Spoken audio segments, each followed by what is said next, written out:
The Crux, Paul Stone, welcome back. Glad you're here. Today we are going to be talking literally about how to squelch the government and its negative impact. It's incapable delivering on our needs, representing our wants. We're going to talk about the solution on how that can actually happen. Getting the government happy with itself, us becoming happy with it by shrinking it. And this isn't drastic. This isn't something you've heard of before. And it might even have, some sound that sounds impossible, but it's not. Don't forget, we outnumber them. It's our government. Ronald Reagan channeled that in 1981. Fan of his or not, he at least was a person who thought the government in 1981 was way outsized. What beastly organization that kind of really has no checks and balances is going to run efficiently? Reagan said in his inauguration address in 1981 that we have a government, not the other way around. You have a government. It's literally like you are in the staterooms on the cruise ship and everyone wearing a white tuxedo, whatever, works for you. The ones playing the music, the ones bringing you your food and your drinks, the ones coming to check up on you, the ones that are answering your questions about whatever you need or, where you want to go on the ship.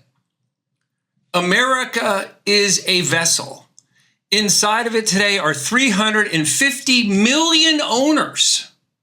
We own the place. And anyone who volunteers to go run for public office works for you. They literally are. The ethic is that they're at the podium. They have a camera in their face. They're asking for donors and contributions to support them to go work for you. And they're proposing things that they think are important, which is, parroting back to you what you've been complaining about, that they're going to go they're going to make it go away. All right. My father has some great quotes. He was a nuclear engineer, worked for the government. He went into the Navy. They paid for his school. Then they paid, for a master's degree in chemical engineering. And he spent his time in the nuclear world.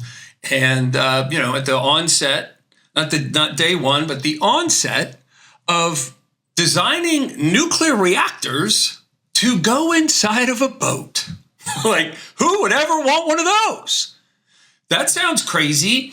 What if this was, the 60s? And I was proposing that we figure out how to put a nuclear engine inside of a submarine. Not even one that you can just jump out of if something goes wrong, like today's aircraft carrier. A sub. Reason for doing that is all the other subs, the Soviets obviously, they all ran on diesel. So when you're breathing air and the sub is surfaced partially, you get oxygen, you run diesel. While the diesel engine is running, you're charging batteries. Batteries, huge, inefficient batteries, nothing like today, could keep you submerged. You can't get oxygen, run the diesel when you're under the surface, and the batteries would power you stealthily for about 8 hours, depending on how much maneuvering you're doing.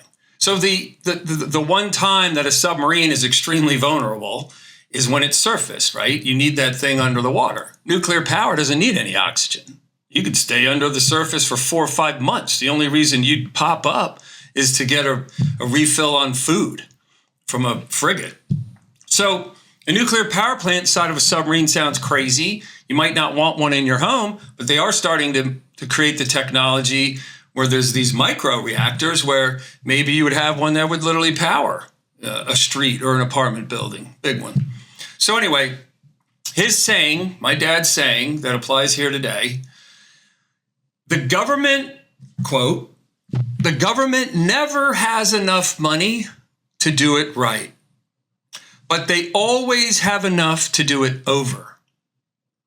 He was in a unique situation because In his part of the government, naval reactors, working for Admiral Rickover, the father of the nuclear-powered boat, they could never get it wrong. Like, they could get it wrong designing stuff and testing stuff, and that's how they were learning. But once the nuclear reactor was in the submarine, 130, 150, 180 lives are at risk. That's, 300 and something parents that you don't want to be writing letters to, that you didn't really perfect the thickness of the cooling pipe well enough, and a leak occurred, the reactor overheated, and the sailors are dead. And you certainly wouldn't want to be embarrassing your country on the world stage, and you certainly wouldn't want to risk the politicians defunding you or work like NASA. NASA has to fight and scrap for every dollar it got. The James Webb Telescope, which is an insane creation, another version of an element of the government that does run very well. James Webb took $10 billion to make, I believe. I know it was originally slated for maybe 2, but it took a little longer and it took a little bit more money. But $10 billion? Like, Congress beat them up about this. They almost defunded them numerous times. And what's unique about James Webb is it had 341 points of failure. 300. So that's like getting through, you're getting in your car, you're going to drive to work. Many of you have a pretty healthy commute. I know if you're out there in California, a lot of the major cities, you have a 1 to 2 hour commute. There's tons of people that drive. You can't afford a home anywhere near work, so you got to live far away from where you work. So imagine getting in your car. It's all side streets in this example. You have to pass 341 green lights. If you run into one red light, you'll never go to work again. The James Webb Telescope would literally be space junk if at any point in 341, gates to success, if any one of those failed. Obviously, gate 1 is the thing, the rocket carrying it into space doesn't blow up. So there's a few that we were good at. That's incredible. 341. So now let's say the Senate and the House was in charge of that. Come on, I know, you're laughing, right? Did you spit up in your popcorn? Try not to choke. The government never has enough money to do it right, but it always has enough to do it over. So what does that mean? Well, we heard long ago, they don't report it anymore because there's so much more sensational news to be reporting, sadly. But at the end of the year, the government's fiscal year ends in September, starts again in October. So around June, July, August, they start, looking at how much money do they have left? Do they have money they haven't used yet? And, back in the days, you'd hear the $900 toilet seat, the $1,200 hammer. I was in the Air Force towards that June, July, August timeframe. If our squadron had, extra money left over, they would literally send us to Hawaii and Alaska and our families just to burn the gas, to burn the money, to then get that much money again next year, when they just proved they didn't need that much for the year ending. But to not live in fear or panic, or how inefficient the government actually functions, it's beyond ridiculous. It's like caveman era. The government entity would think, well, what if we didn't use it all this year, but what if we need it next year and we'd have a shortfall? Then what are we going to do? We'd have to cut programs, or we'd have to call a congressman or something like that. Well, that's how it works in the world.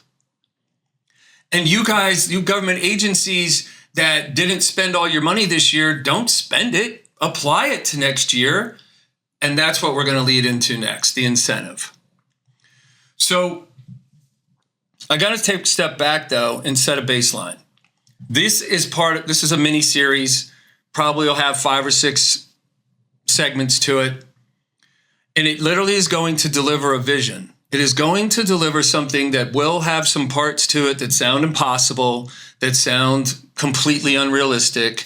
And most of the time, you might be thinking it's impossible, or you might be thinking it's unrealistic. I'll trace that back. I'll assume that you might base that on, we could never do that, or they would never allow it. That was a little like Bernie Sanders there for a minute. Oh my God. Whoa. Oh man, that was strange. I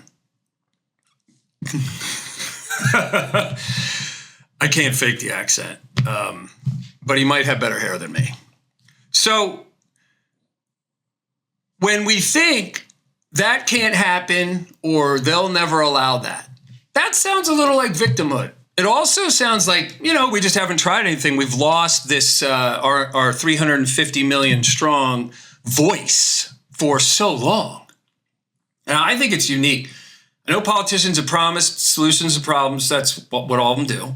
Bureaucrats, make it difficult for politicians because now you got, this giant workforce that actually is probably in government to hide from the outside world, where you might get fired, yelled at, might have to work at night, might have to take work home with you, you might have to travel a bunch.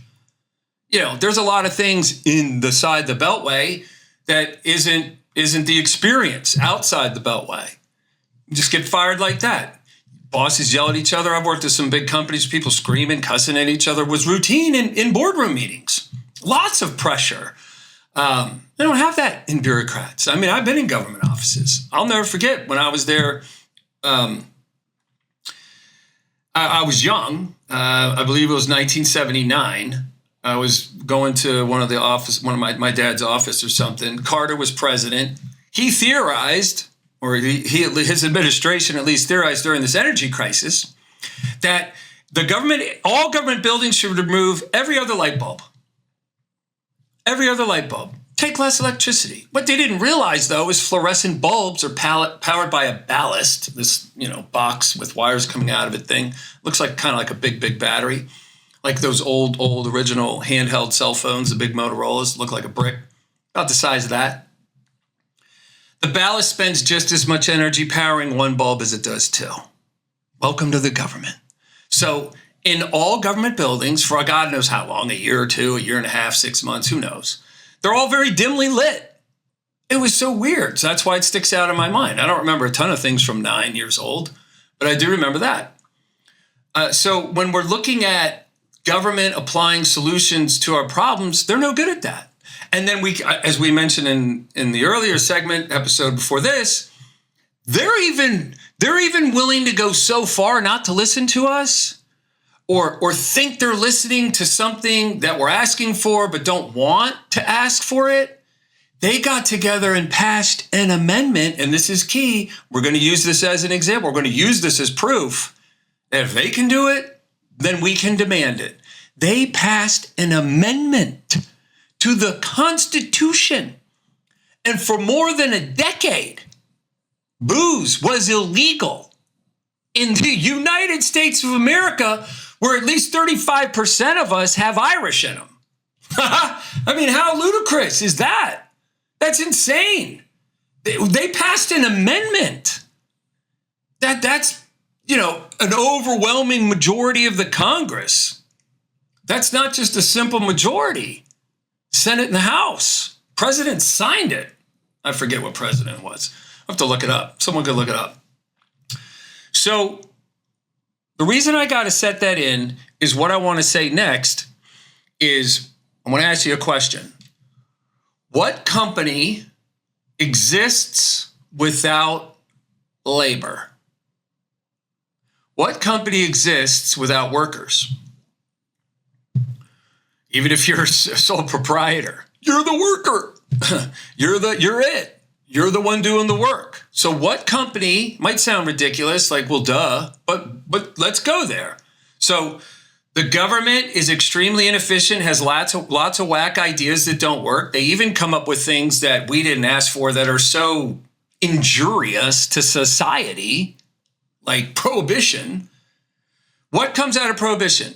We have to hide. We could get arrested for having some libation in the evening or during the day. Don't think you should be drinking during the day, but it's up to you. I drank a hell of a lot, day and night. Now I don't anymore. Now for a long time. The government runs very inefficiently, injures us with its policies. It doesn't check in with us. And if it was a business, if it literally was a company that had to turn a profit, it would literally fail. because the people that seem to choose to go there for employment aren't very good at all at solving problems. And how many problems did you solve just once you woke up in the morning, 2-3 hours into your day? I mean, if you're parents, you're working on all kinds of problems. So, my God, in a week, you would have solved more problems than the government has ever solved. And I mean this, and it's not against the people. We're looking at them as an entity.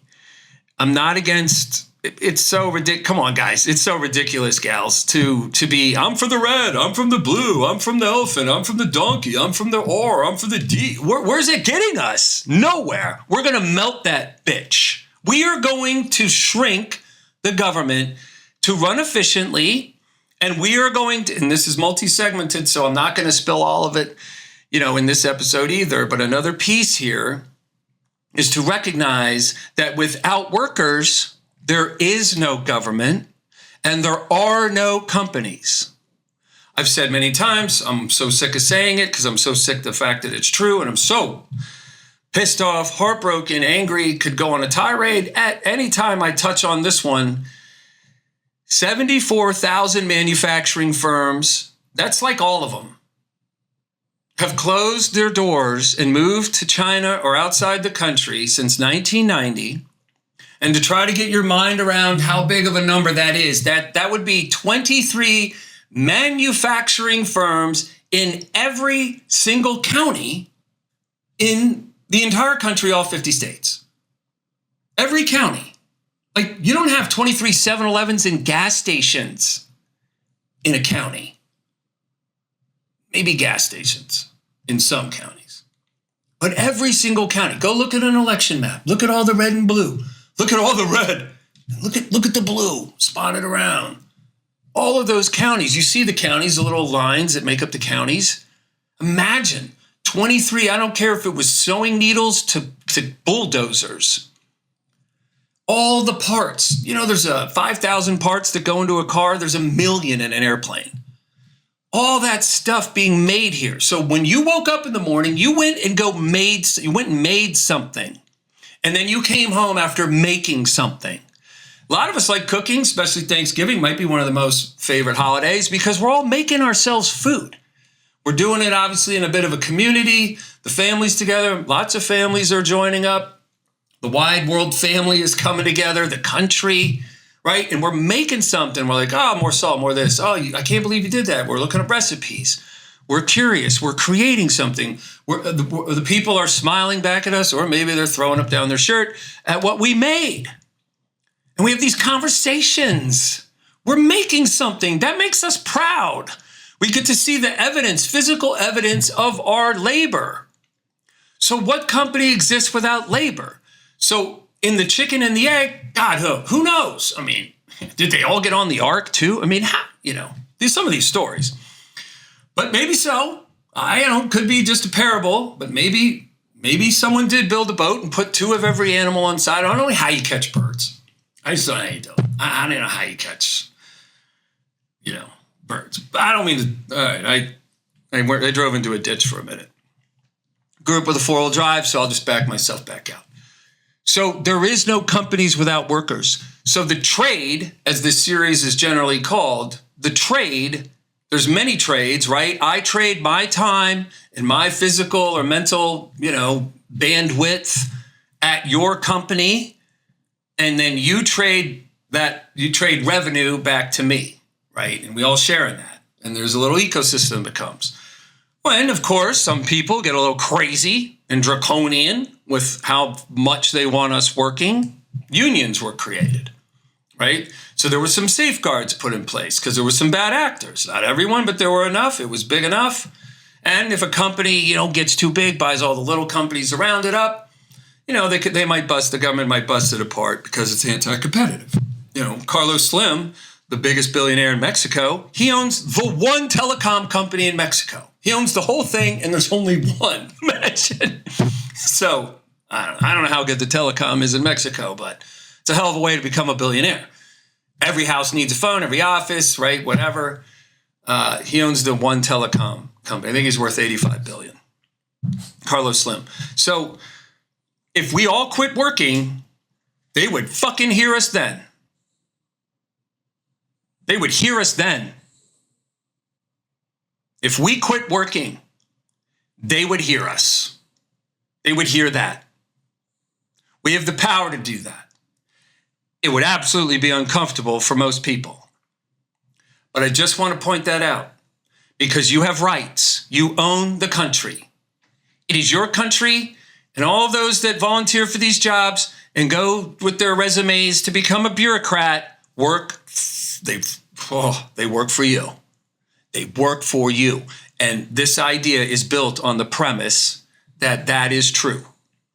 That is what the Constitution essentially says. The government is a facilitator of conversations. It is not the oracle of policy. We are. We don't want a policy.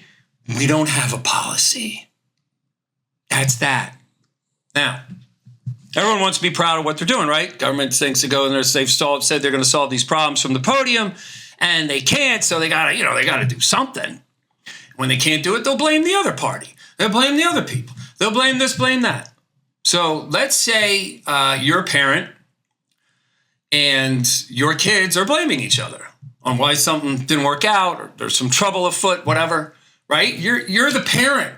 You're watching children, youngsters, could still be doing it in their teens, whatever. But young kids, 3, 4, 5, 6-year-olds. I have a 21-year-old. So I've seen it. That's childish. And we're doing a bunch of that, but they're absolutely doing it every day, all day long. On why something didn't happen, it didn't come. I mean, look at the healthcare stuff. First of all, the idea was flawed. It's beautiful. It's lovely. I wish there was no illiteracy, no pollution, no broke folks, no struggling folks, no, diseased kids, anyone. Wish there was no cancer. I wish so many things. We all can. If it can't be engineered, it can't happen. So government thinking, right? Obamacare, great idea. I remember what he said. If it won't be deficit neutral, he won't do it. Well, here we are needing to print hundreds of billions of dollars a year to support it. And I guess it'd be okay if they actually had the money, but it's not okay because they don't have the money. So everyone wants to feel good about what they're doing during the day.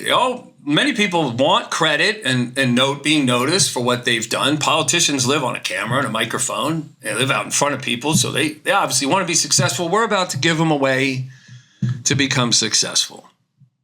If we look at James, if we just call a little inference in the theorizing by James Buchanan, public choice theory, it does talk about how we assume, and there might be an expert on the matter that would correct me a bit or redirect me a little bit, but we do seem to assume they have our interests in mind, the elected officials, the bureaucrats, but they have their own self-interest in mind. And I've pointed this out before. Who's sitting outside their office door all day? You and me? No. We're at work. We're doing whatever we're doing out in Kentucky and out in Ohio and out in California and out in, Washington and in Texas and just wherever we live, all far away from the Beltway.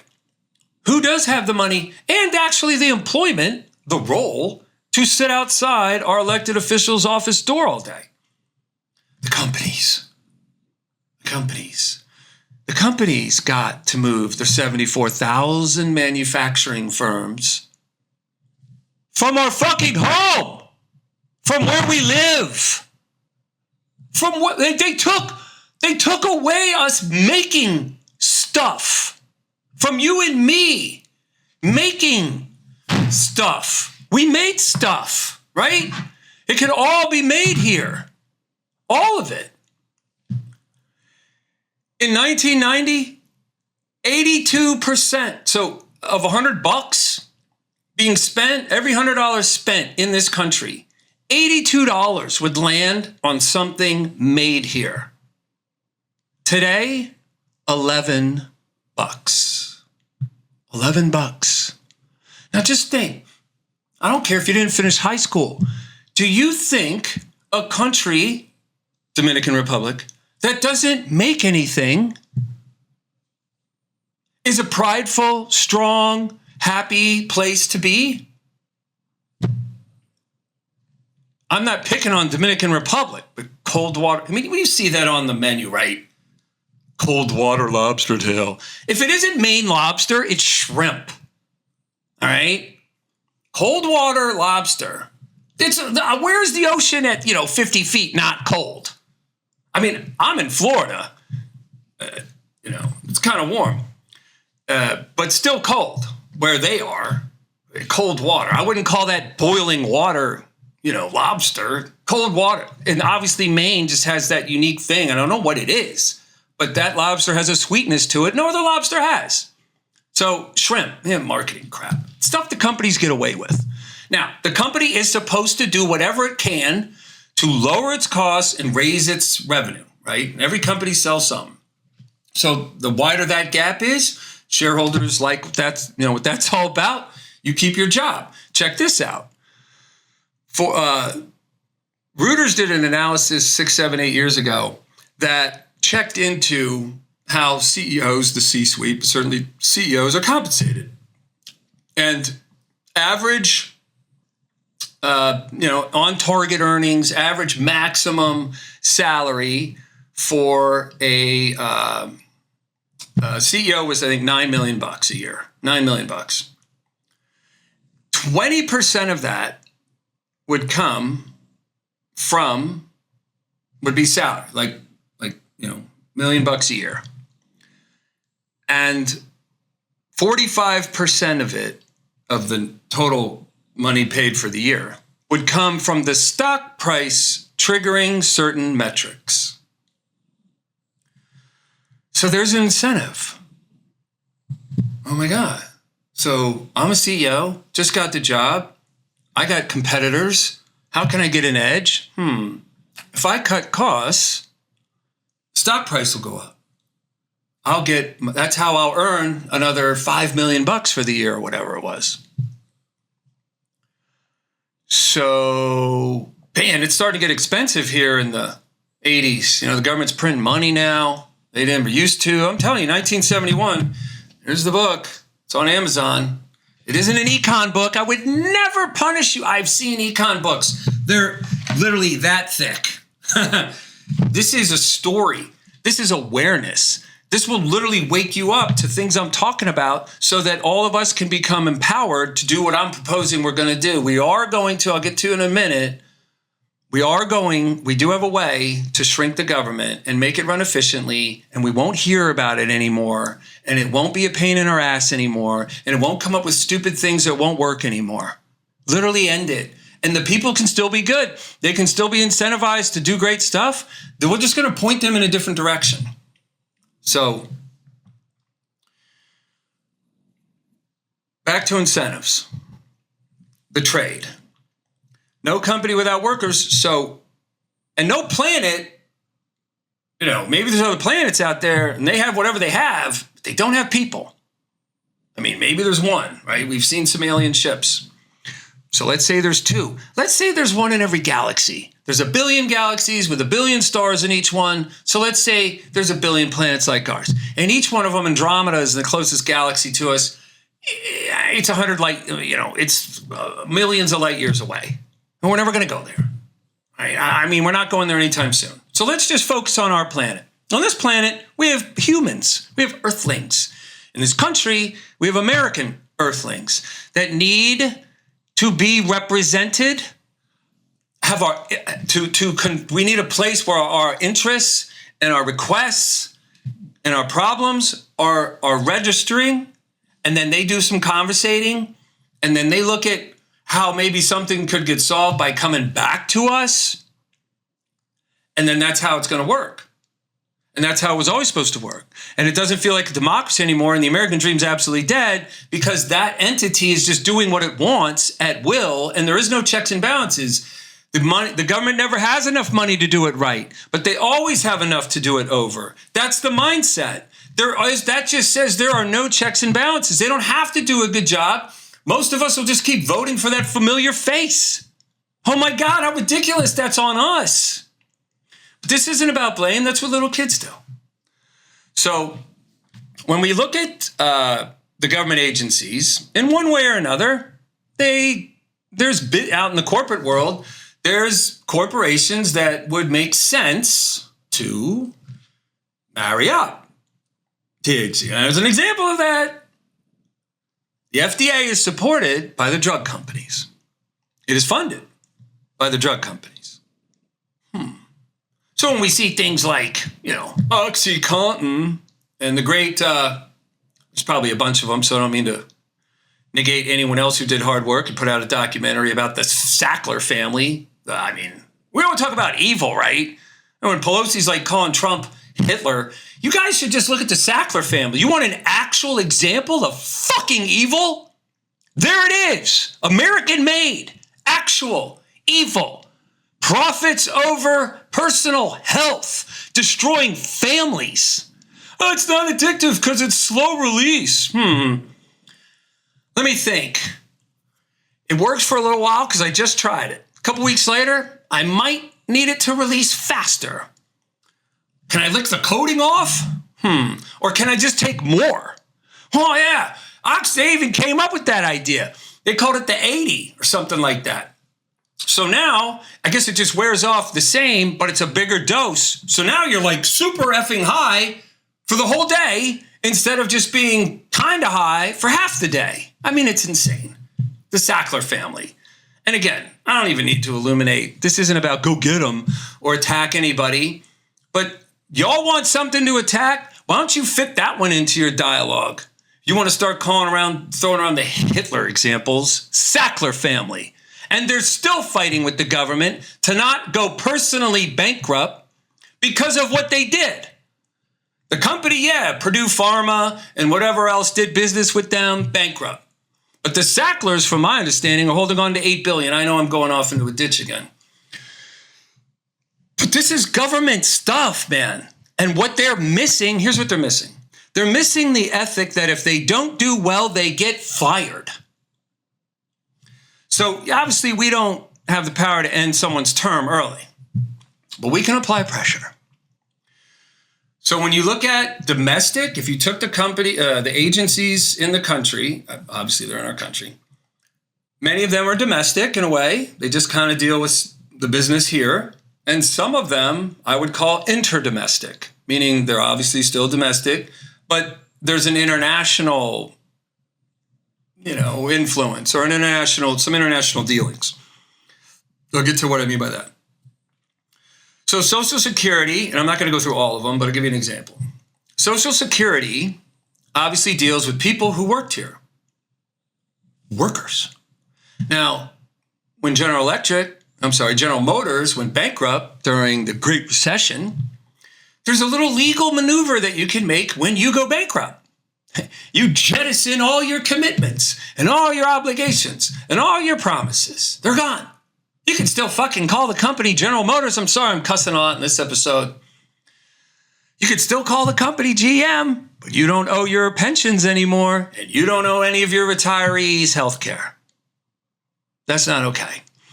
Now, I am not getting ready to talk about a different version of socialism. I am getting around to talking about applying principles where they have been missing for a long time. And the corrective measure is to bring the companies that would reasonably relate to a government agency in to literally the Secretary of Labor and the Secretary of Education and the Secretary of this and that are usually private, like the Federal Reserve Chairman ran a bank or was a major player at a major bank for a long time and went to lots of colleges.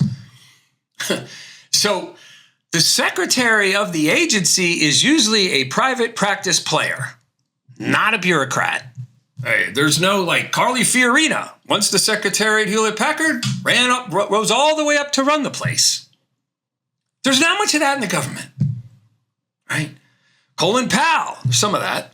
Enlisted, one stripe, Army, Joint Chiefs of Staff, Secretary of State. It does happen, but it's not the norm. In the corporate world, It happens often. It happens often. I've never heard of it in the Department of Labor that one day some basement dweller in the Department of Labor rose up to run it. Have you?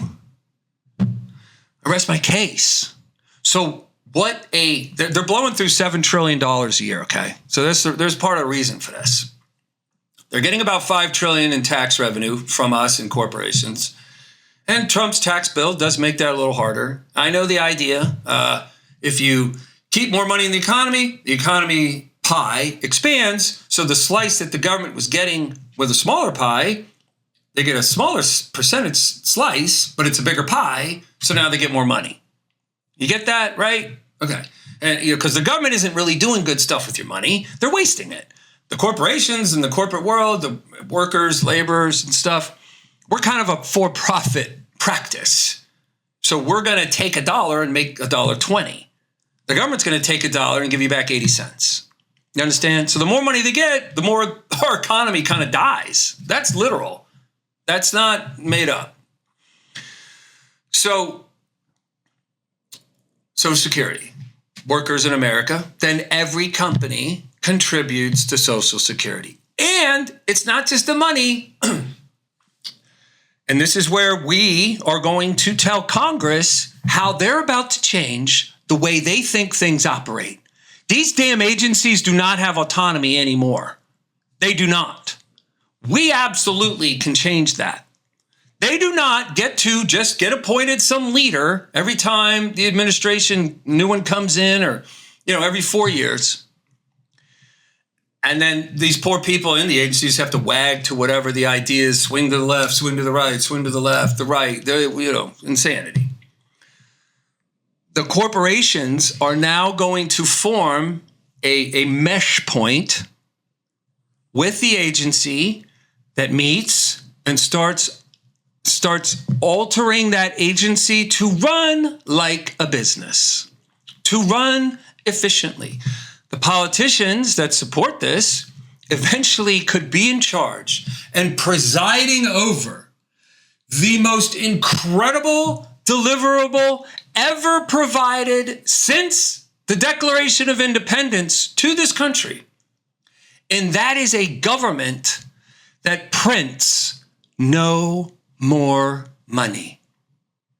No more fake money. It's $2 trillion, rising every year. $2 trillion. A billion seconds is 31 years. A trillion seconds is 31,000 years. The oldest calendar I know of is like 57 in the year 5700 today.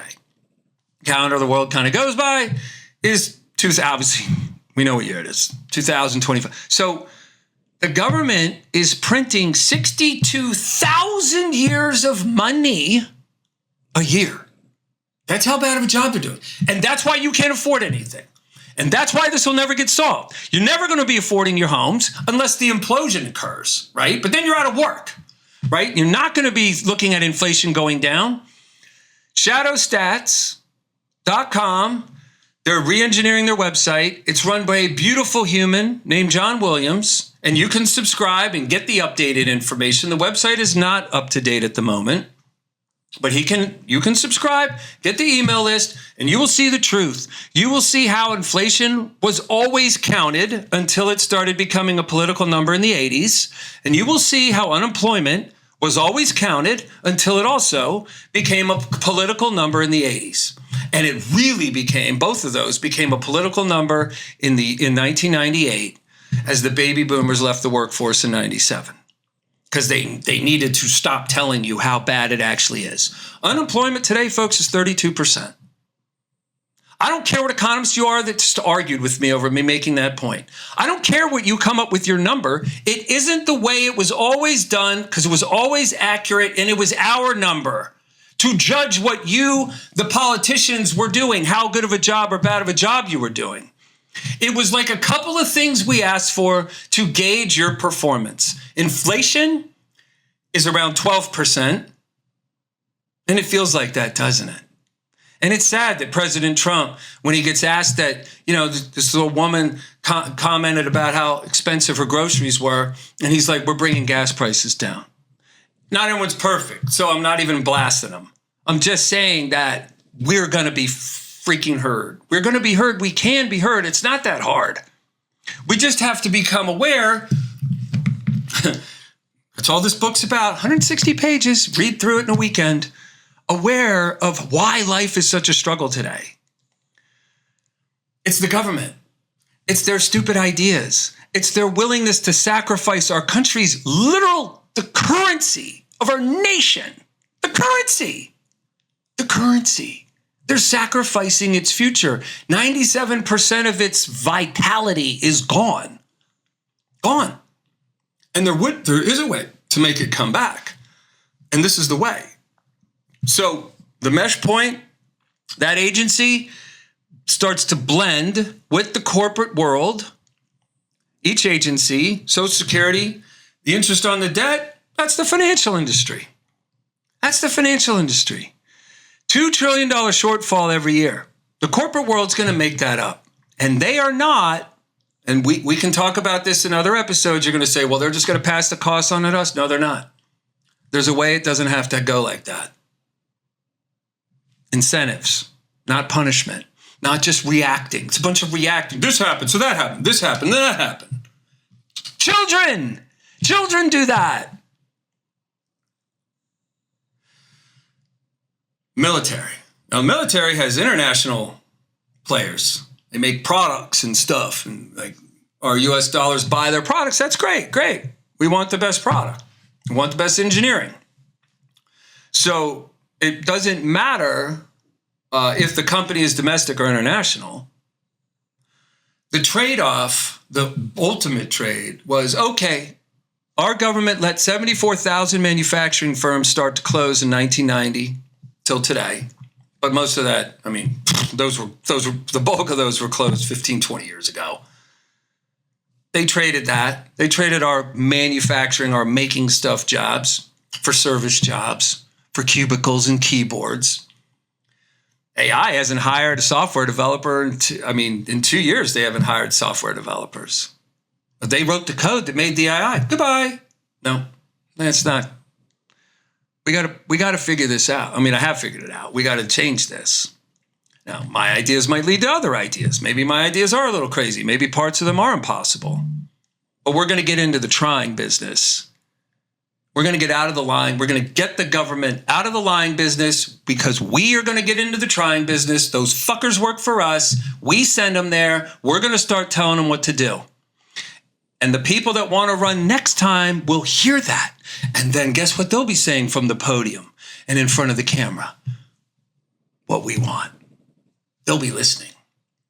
So as the companies get assigned, reasonably, because of whatever industry they're in, to the government agencies, again, I'm not going to get down to the weeds on this. A process occurs where management creation between the the two entities, the government part and the smart, efficient, for-profit part runs.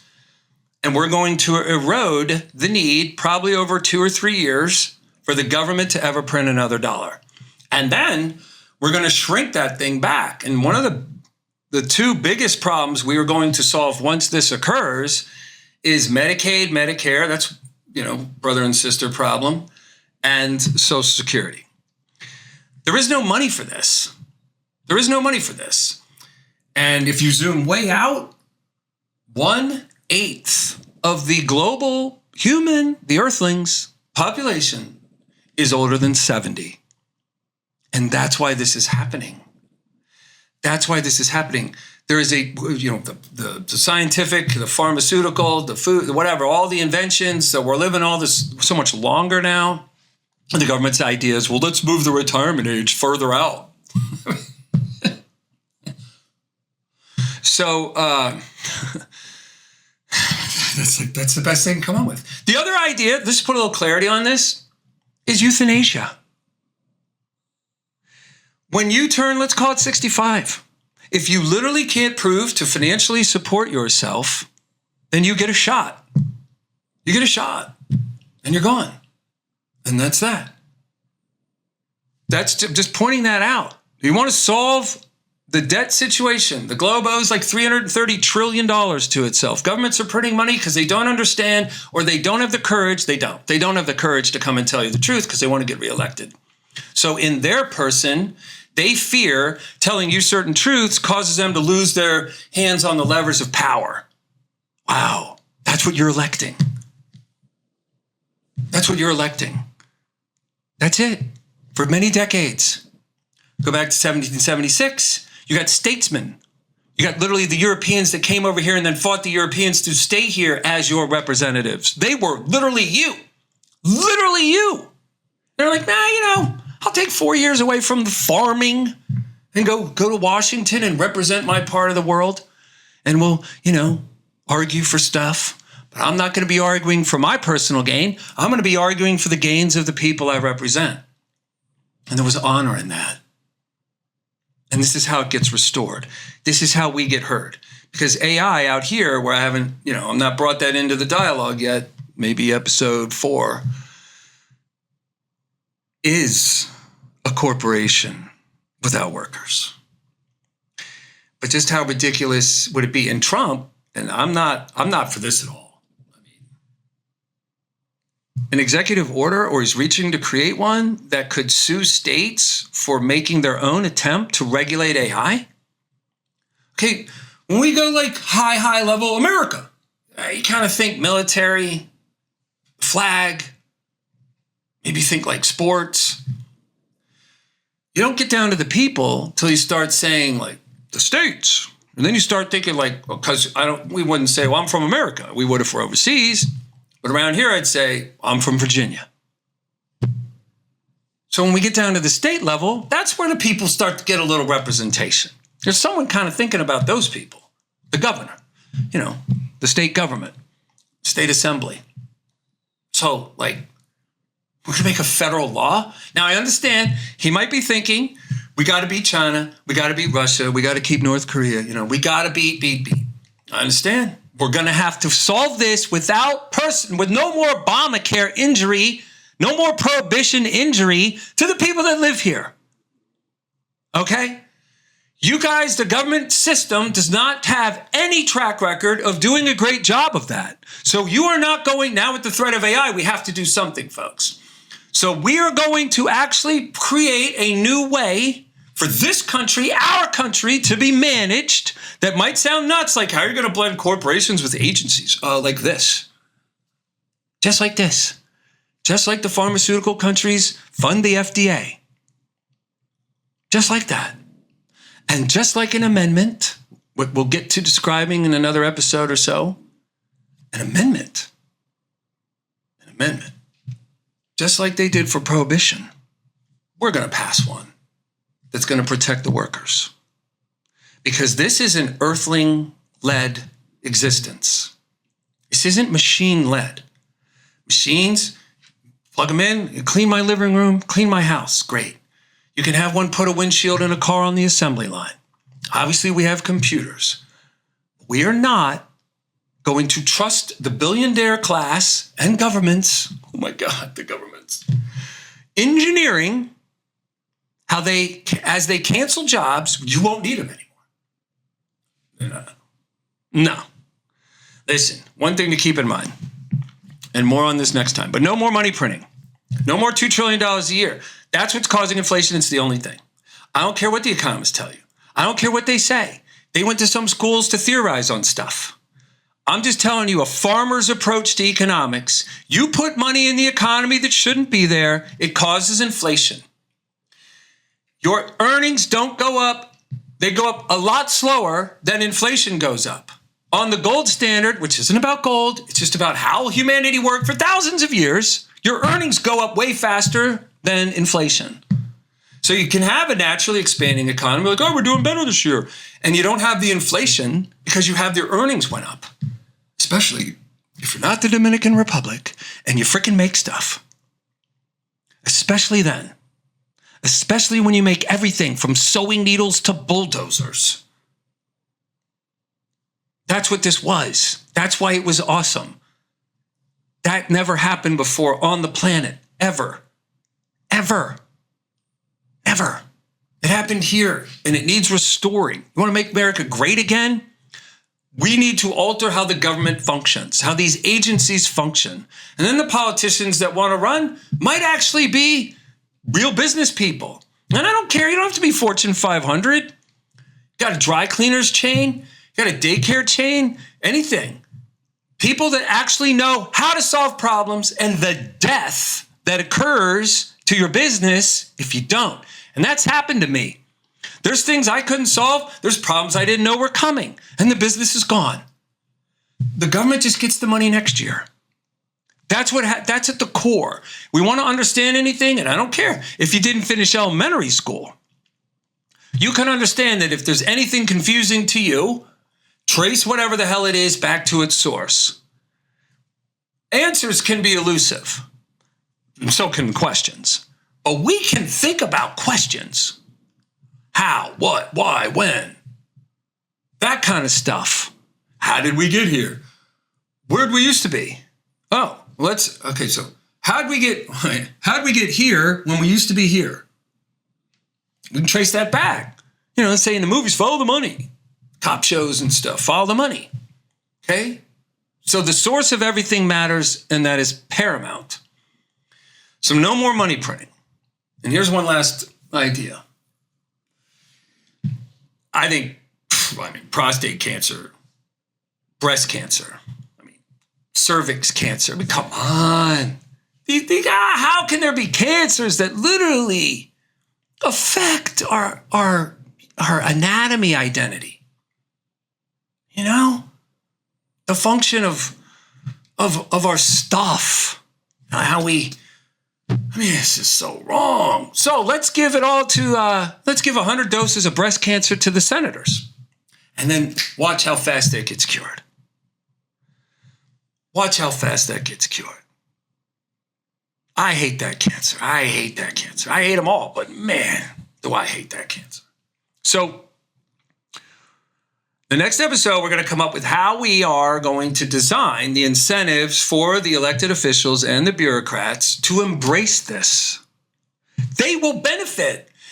We are going to give them the one thing they've been missing. I'll end with this. We are going to give them the one thing they've been missing: a path, a recipe, a vision for how they can be winners. Not just every 4 years or every 6 years, every day, to actually have healed the nation, the families. The kids have vision again. Tiger Woods said he never hit a golf shot. He didn't see where the ball was landing before he swung. Vision. Einstein said the mind that created the problem cannot possess the solution. Vision. We're on the outside with all the pain and all the troubles, and they're in the inside the beltway with none of them. They don't care how much gas costs. They don't care what their grocery bill is. They don't. Even if they're just making and never saved any big money from the outside world and they're making the $200,000 a year, still pretty good. The average income in America is around 60, 70, and it's all inflated. So I don't know how people put kids to college on that. It used to be no big deal. One income, my God.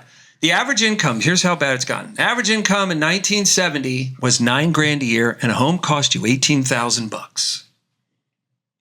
What? $9,000. That's what the average income in America was. And a home was $18,000. I'm not trying to solve this like it's a math problem, like inflation.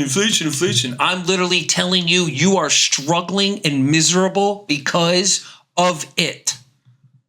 And the source of it is the government way to solve its problems, that it has a $7 trillion bill for the year and $5 trillion in bucks to pay it. So it prints too. And that's been going on since the year 2000. Can't wait to talk to you again soon. Thank you for watching. Love to start hearing your comments about how crazy my ideas are. I'll get into more specifics, but like politicians, sometimes we just give the headlines in a couple paragraphs. We'll put the nitty gritty in print. You can read it. Love you. Talk to you soon.